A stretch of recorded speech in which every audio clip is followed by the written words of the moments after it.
Righty. Welcome everybody to the fifth installment of the winter webinar series, Updates for Michigan's Western Lake Erie Basin. This series has been going on since the beginning of January, and we've got two more sessions after this, the following two Wednesdays at noon. And this series is designed to provide our Western Lake Erie Basin community with updates about ongoing projects to monitor and manage nutrient pollution in Michigan's portion of the Western Lake Erie Basin. So if you don't know me already, I'm Allison Bressler. I'm the program manager of the Western Lake Erie Basin Advisory Group, and I work out of University of Michigan's Water Center. So this community group works collaboratively with Michigan's quality of life agencies to inform how the state implements projects aimed at managing and monitoring phosphorus, with the goal of improving water quality in Lake Erie. This Western Lake Erie Basin Advisory Group and the webinar series are generously funded by the Herb Family Foundation. So we thank them for their continued support of this work. And so today's webinar, we're welcoming Brittany, Santure, and Thad Cleary from Eagle's nonpoint source program, and they will present about the new soil health investment program that is currently enrolling participants. And so as you think of questions, you can post them in the chat and we'll keep track of them, and I'll read them out for you during the question and answer period at the end.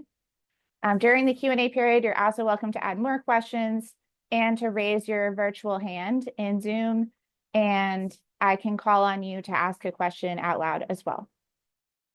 All right, so now I'm going to pass this off to Thad, who's going to start the presentation. Thanks, Allison. Good afternoon, everybody. Again, I'm Thad Cleary with Eagle Water Resources Division nonpoint source program. So we're going to go through this new soil health investment program. This is a program that Eagle applied to EPA for Great Lakes Restoration Initiative funding. And we received 3 different pots of funding here, as you can see on this first slide. So the first pot of money that we got was for a manure treatment pilot project. And this is basically looking at doing manure treatment on probably one farm, probably one dairy farm is what we're looking at right now. Still nailing all of that down, but we're looking at doing some type of solid liquid separation, trying to get the as much of the phosphorus into the solid manure as we can, so that the farm will be able to economically haul that manure further to fields that are lower in soil test phosphorus levels, fields that actually need phosphorus, and not build up soil test levels on fields closer to the operation that don't need phosphorus applications. As well as the phosphorus part of it, there's also then trying to take the liquid portion of it and irrigating that during the growing season on a growing crop, so that they're not having just applying water during the the wet fall or the early spring when they really don't need to be applying water to those fields. The second pot of money in this program is the phosphorus threshold reduction, and that's basically related to soil test P phosphorus levels. And we'll get into kind of the details of that. And then the biggest pot there, a little over $2 million, you see, are the other agricultural BMPs, and again, we'll go into the details on what those practices are.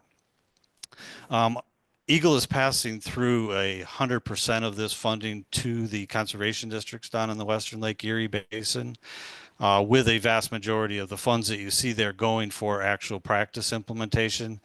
There is a small portion of those funds are going to the conservation districts to basically administer and deliver this program in their counties. So we'll go through kind of the program structure here.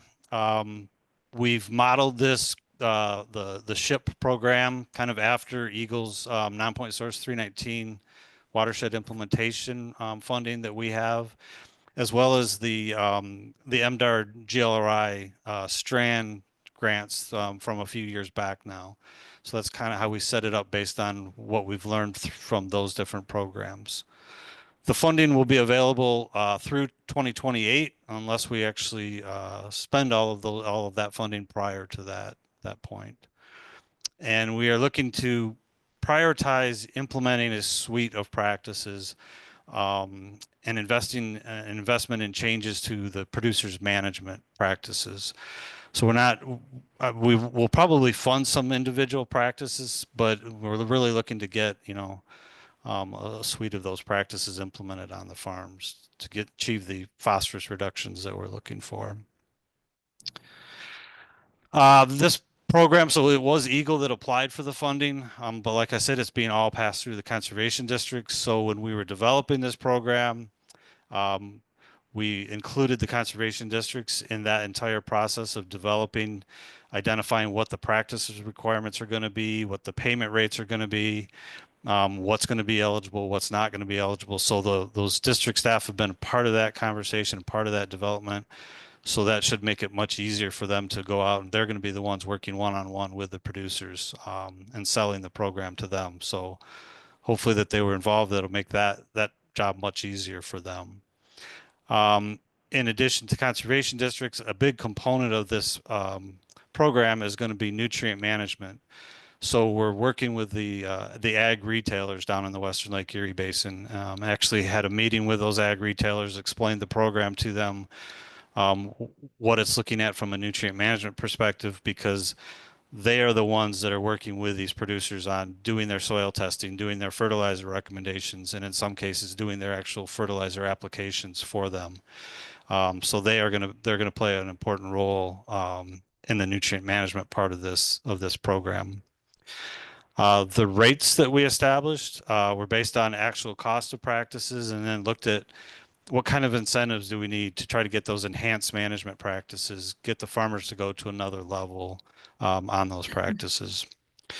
And then, like I mentioned, the practices we're focusing on precision nutrient management, water management, and erosion control practices. So things that are all targeted towards phosphorus reduction and sediment reduction as well, because we know there's phosphorus attached to the sediment. The program was rolled out in January of this year, making people aware that it was out there. And then we're right at the end of the initial sign up period. So the conservation district staff have been working with farmers for those farmers to enroll in the program, and that closes on the 15th here. And then we will work with the conservation district staff and go through the applications that were received, and hopefully have awards made to those producers by April 15th, so they'll know which application got funded for which practices. Again, that whole enrollment contract process, that's all being done through the conservation districts, are handling all of that, as well as getting the practices implemented, making sure they're implemented, and then getting the payments to the producers. Ranking considerations when we get those applications. First off, Eagle and MDARD have 5 priority sub watersheds that have been identified in the Western Lake Erie. Those are Huck 12 watersheds, and I'll go through those here after this slide. We have a map to kind of show you where those are. In addition to the priority sub watersheds, we're looking at getting practices on the highest priority fields, those fields that have the greatest potential of contributing nutrients, phosphorus, and sediment to our surface waters. So looking at a field's natural characteristics, such as its slopes in those fields, proximity to surface water bodies, and then also looking at how that field is being farmed. What are the tillage practices? What practices are they doing to identify what's that risk of loss of nutrients or sediment to our surface waters? And then again, back to the stack practices, those applications with multiple practices are going to receive, a higher ranking than single application practices. So this is the map of the area that's eligible for funding. So the blue area, the entire thing is the Michigan portion of the Western Lake Erie Basin. And then you can see all of the individual Huck 12 watersheds within Michigan's portion there. And the 5 brown ones are those priority watersheds, sub watersheds that I mentioned.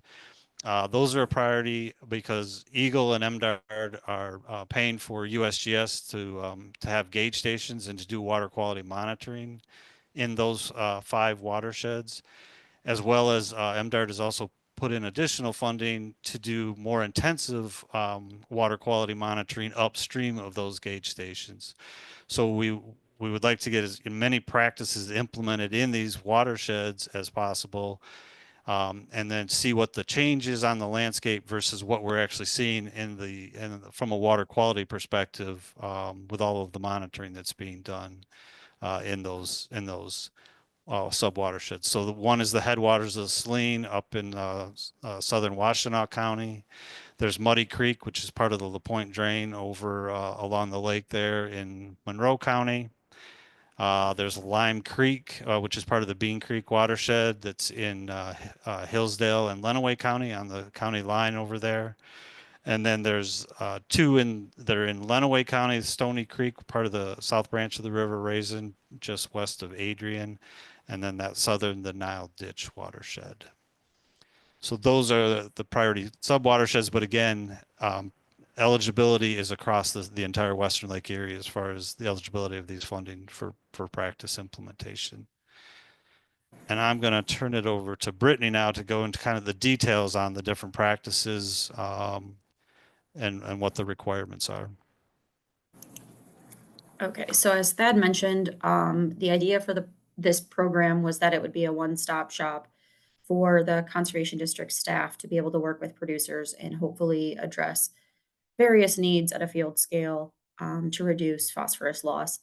The first part of that is just addressing nutrient management in the form of using precision technology to do that. So we set 2 standards which offered options for producers whether or not they're hiring out a commercial application of that phosphorus fertilizer. And this incentive payment would help them afford the service cost for doing that. And it sets the standard so that we know that the producers are following a nutrient management plan with recommendations for their phosphorus application, with the idea that they're doing a variable rate application of that phosphorus. And then they would ideally be using their own yield data to guide those recommendations. And so if they don't currently have that data available, then they could use the other portion of the funding to make sure that their tractor and combine, et cetera, are equipped to allow them to collect that data for their agronomists to use when making those recommendations. We do have funding available for anyone who doesn't currently do a grid or zone sampling and would need to update their sampling method to be adequate in order to update their nutrient management plan and allow them to do a variable rate application. There is a 500-acre cap on the precision nutrient management incentive standard. That way we can try and make this money stretch as far as possible for producers who aren't currently doing this and need to utilize it. We also have the equipment incentive for producers who are self-applying their fertilizer and not hiring that out to an ag retailer. So we wanted to make cost share dollars available for them to be able to retrofit equipment to meet that need. And so this is specifically allowing them to be able to variable rate apply their phosphorus. So whether that's through the planter and they're upgrading that system, maybe they're changing their tillage practices as well to implement a strip till system where they are able to retrofit that with the fertilizer application that would allow them to variable rate that phosphorus fertilizer. So that's a 50% cost share rate up to $30,000 for those equipment changes. The other specific set of funding that we had set aside for this to expand this pilot project that started as a 319 project in Lenawee County, we've incorporated this into the precision nutrient management component of SHIP so that depending on where people are at with their nutrient management and implementing these precision technologies, they would be able to enroll up to 3 fields that are 250 acres tops in the precision nutrient management standard for the phosphorus threshold reduction, which would help them look at evaluating the maintenance range for phosphorus in their soil test that makes sense for their operation. without having any risk for a potential profit loss that might result from changes to that application method. So essentially, we're asking producers to do a VRT application of their phosphorus, but run control strips in the field with their normal application rate. And so what they're going to do is have their agronomist look at their soil test phosphorus levels. And if it is above 10 parts per million, they're not going to be applying any phosphorus except in furrow as pop-up. And if it gets to a point where they're hitting 10 parts per million or lower, then they would be applying phosphorus at a crop removal rate. And so what this is doing is it's paying them an incentive cost to be evaluating that system on their own fields. But then if they do have a profit loss from a yield hit that exceeds their savings in fertilizer by comparing that VRT application rate or no application in field compared to those control strips, then there will be a profit loss payment. So there wasn't any risk to trying that. The other big piece to how we want to try and get into a systems approach for management and address phosphorus loss from fields would be after they're addressing the nutrient management component, then they could enroll for either of the soil health practices. So they must already be meeting the program standard for the precision nutrient management or enrolled in one of those nutrient management practices in order to be eligible for either of the soil health practices, because we didn't want the funding to just be spent on a ton of cover crop acres, which is going to be the highest interest, without giving some kind of benefit to that stacked practice approach. So our standard for residue management is going to have 50% crop residue remaining at the time of planting. That is both your field crop, previous crop residue, and cover crop residue that can count towards that. Standard is pretty much 30% to minimize erosion, but we wanted to set that bar a little bit higher. And then the cover crop standard, this is something that we established a little bit differently than how you would normally see it in past programs, so that hopefully the total amount of incentive payment that a producer would be receiving would vary based on the level of management that they're using when they're implementing the cover crop practice. So the $20 base rate would be for a single species and it must overwinter. And then we added in additional incentive payments for different changes and enhancement to management. So for every year in the contract that they're consecutively doing cover crops on that same field, they'll get an additional $5 per acre. There will be an additional $15 per acre incentive for using a multi-species mix. And then there will also be offered another $15 per acre incentive for early interseeding establishment in corn and soy systems. So as long as it's planted by October 1st, whether that's using a high boy sprayer, some type of mechanical implement, helicopter, plane, drone, whatever that may be, as long as it's planted by October 1st and interseeded, then they'll be eligible for that incentive payment, but it cannot be terminated prior to March 1st. And then the last piece of the Ag B&P practices that we're funding are looking at controlling erosion from concentrated flow paths from field systems that would be transporting phosphorus with the sediment. So infield structural practices are going to be 100% funded. They will require engineering designs for that to be reviewed by Eagle staff. And the technicians are using the Ag Conservation Planning Framework data for these subwatersheds to evaluate the site characteristics, and it will help cite these practices where it's recommending them. So we'll be funding grass waterways or water and sediment control basins, grade stabilization structures, and blind inlets. So the ACPF data looks at various site characteristics and then can help recommend where these practices might be needed to intercept some of those flow paths. So this is an example of a couple fields where there's potential for grass waterways based on the slope of those fields, the runoff risk, things like that. So the technicians will use this data with aerial imagery, and then also as they're working with producers to ground truth whether or not those practices are already in place or might be needed to address some of those concerns. This is an example of how it's using those concentrated flow path lines to identify where a water and sediment control basin might be more feasible to address that type of water coming off that field and where it's going. So this would help identify where you could site a WASCOB. It would still need the engineering design to make sure that it's designed appropriately to handle those conditions. And that'll get reviewed after it's contracted. And then we also have edge of field structural practices that are being funded.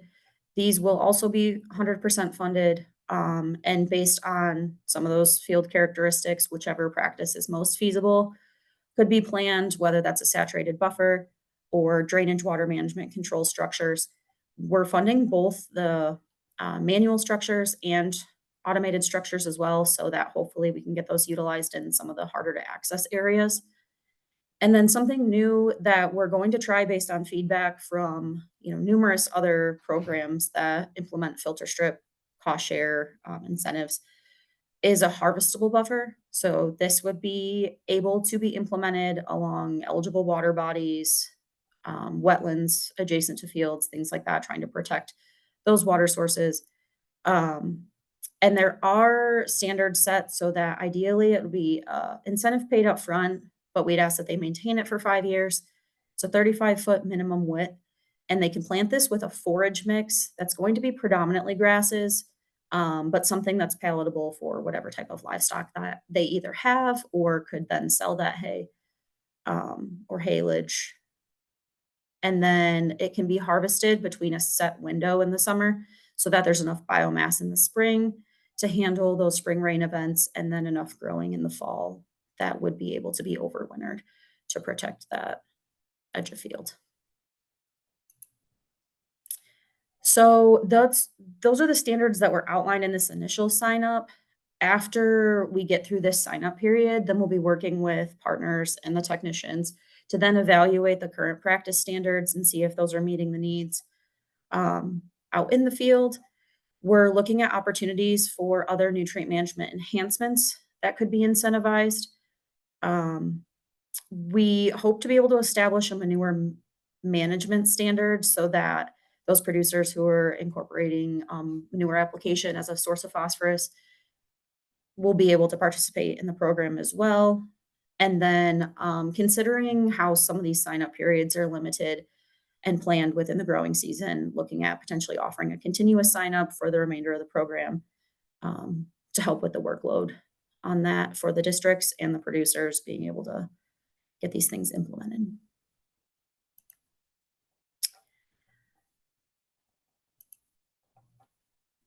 So then we'll go ahead and have the technicians from the conservation districts introduce themselves because they are the point of contact for the program that's being delivered.